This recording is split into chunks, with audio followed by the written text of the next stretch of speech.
Et salut mes roses en sucre, j'espère que vous allez bien.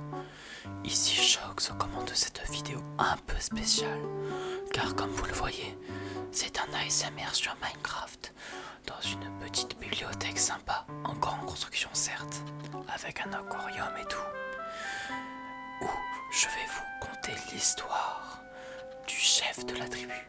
Alors, qui est le chef de la tribu déjà? C'est un Africain avec un gros zizi qui encule tout sur son passage. Voilà comment la décrire en quelques mots. Et j'ai ici dans mes mains un ouvrage intitulé Les incroyables aventures du chef de la tribu. Le tome 1, vous le voyez en bas à gauche, il est écrit qu'il est PEGI 18, donc les mineurs qui se trouveraient par hasard sur cette vidéo, je vous conseille de partir, car il y a des sujets sexuels, racistes, qui n'auront certes rien à faire sur YouTube, mais pas grave, nous sommes ici pour passer un bon moment. Mettez vos écouteurs, ressentez les frissons, et c'est parti pour les incroyables aventures du chef de la tribu, tome 1. Chapitre 1. Cette merveilleuse épopée commence au Wakanda, pays natal du chef de la tribu, où celui-ci va essayer de rendre son zizi encore plus gros qu'avant. La taille de son bengala dépasse déjà les 17,45 mètres, mais cela n'était pas assez pour lui. Pour pouvoir enculer Erwan et tous les autres membres des immatures accomplis, mais surtout Erwan, il fait dépasser les 20 mètres. Erwan, c'est le futuriste, et les immatures accomplis, c'est les bras cassés. Il alla donc voir le plus grand physiologue de la ville pour lui demander conseil. Celui-ci lui dit: chef de la tribu, tu vas devoir faire un grand voyage pour pouvoir trouver de la semence magique au fin fond de l'Afrique. Nom d'un petit ch'ti, mais à quoi ressemble cette semence magique? Demanda le chef de la tribu. C'est seulement du sperme, lui répondit le physiologue. Mais du sperme magique qui brille et qui est gardé par un grand guerrier avec une grosse bite. Tu vas devoir le battre pour obtenir la semence et ensuite l'appliquer à ton skeg pour le faire grandir. Merci beaucoup, s'exclama le chef de la tribu. Puis, pour remercier le physiologue, le chef de la tribu commença à le baiser très fort en missionnaire. Puis, il partit se renseigner sur la localisation de cette semence magique. Chapitre 2.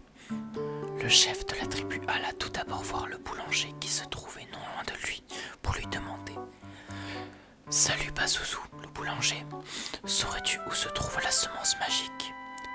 Dans ton cul, lui répondit Pazuzu.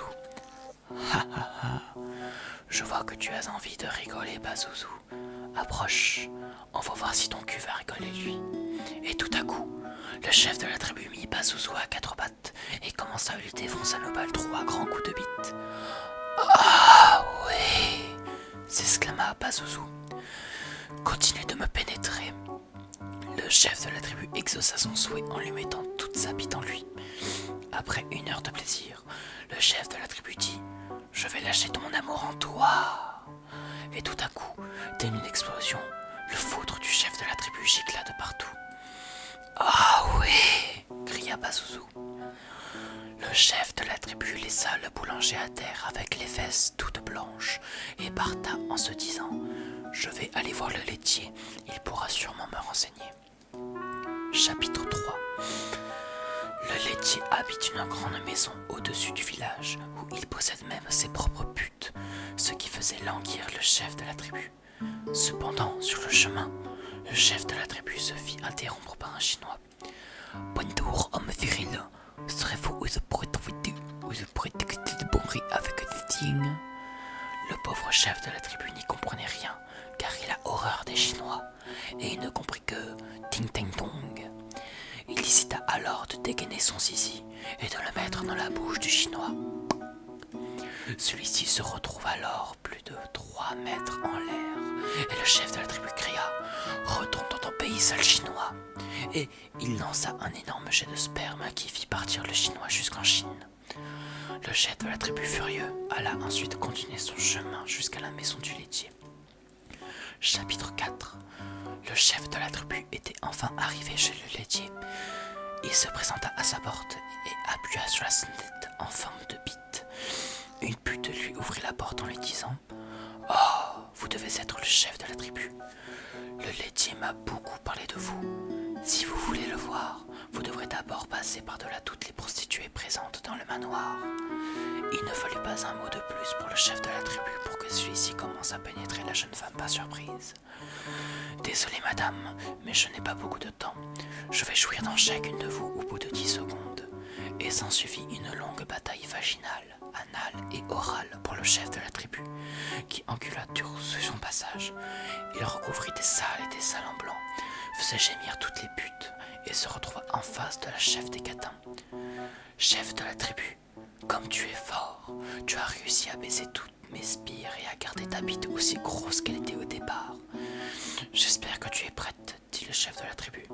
Je vais te baiser tellement fort que quand tu vas crier, toute la terre entendra tes gémissements et tu auras le cul tellement rempli de foutre que tu vas en cracher par la bouche. » Chapitre 5. Le chef de la tribu prit un grand élan et fonça jusqu'à la pute suprême pour la prendre levrette. Il enfonça son phallus profondément en elle et fit des mouvements de va-et-vient tellement puissants que le choc faisait des bruits d'explosion. « Ah oui, continue de m'enculer comme ça, chef de la tribu. » Celui-ci changea subitement de position pour se mettre en 69. « Suce-moi bien fort, sale pute !» hurla le chef de la tribu, tout en continuant de lécher la chatte humide de la pute soumise. Après 10 minutes, le chef de la tribu hurla de nouveau « Je vais jouir !» et il laissa s'échapper une quantité colossale de sperme qui fit voler la prostituée jusqu'au plafond. Le chef de la tribu la rattrapa avec son zizi pour la poser délicatement au sol dans une mare de liquide blanchâtre. Il manqua haine. Le chef de la tribu remit son pantalon et s'apprêta à entrer dans la chambre du laitier. Il manque ça aussi. Lorsqu'il entendit la voix du laitier. « Bien joué, mon cher ami. Tu es toujours aussi fort pour baiser. Je sais déjà ce que tu cherches et j'ai la réponse à ta question. Viens me rejoindre. Je t'ai même préparé des gâteries. » Tome 1. Fin. Et voilà les amis, la fin de ce tome 1 sur les incroyables aventures du chef de la tribu. Je tenais à vous dire que ce livre a été écrit il y a déjà un petit moment par moi plus jeune. Donc ce qui signifie que la personne que vous avez devant vous a bien évidemment changé de personnalité et n'est pas aussi immature qu'avant. Absolument, je vous le promets. En tout cas, si cette petite épopée vous a plu et que vous voulez que je vous lise le tome 2 en ASMR, laissez un pouce bleu, commentez et abonnez-vous pour suivre les aventures du chef de la tribu. C'était Shaux aux commandes de cette vidéo. Ciao, mes roses en sucre. Tu veux mon zizi, oui, oui, oui, oui, je vais te le donner, oui, oui, oui, oui. Oh